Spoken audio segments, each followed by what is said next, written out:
বঙ্গোপসাগরে সৃষ্ট গভীর নিম্নচাপের প্রভাবে গত 2 দিন রাজধানী ঢাকায় টানা বৃষ্টি হচ্ছে।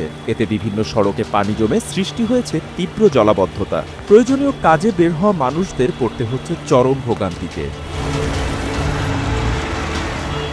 ধানমন্ডি, মালিবাগ, কারওয়ান বাজার, নিউ মার্কেট, মতিঝিল, খিলগাঁও, শাহজাহানপুর, বাসাবো সহ বেশিরভাগ এলাকাতেই রাস্তাঘাটে পানি জমে চলাচলে বিঘ্ন ঘটেছে। ধানমন্ডি হকার্স মার্কেট ও কারওয়ান বাজারের কাঁচা বাজারের চারপাশে কাদায় ভরে গেছে রাস্তা, যা জনদুর্ভোগ বাড়িয়ে তুলেছে। ওয়ালটন আবারও মিলিয়নিয়ার অফারে ওয়ালটন ফ্রিজ কিনে আপনিও হয়ে যেতে পারেন মিলিয়নিয়ার। রিকশা চালক থেকে শুরু করে শ্রমজীবী মানুষের আয় কমে গেছে। রিকশা চালকরা জানিয়েছেন, বৃষ্টিতে রাস্তায় পানি ঠিকমতো চলতেই পারি না, খ্যাপও কম, জমার টাকায় উঠছে না।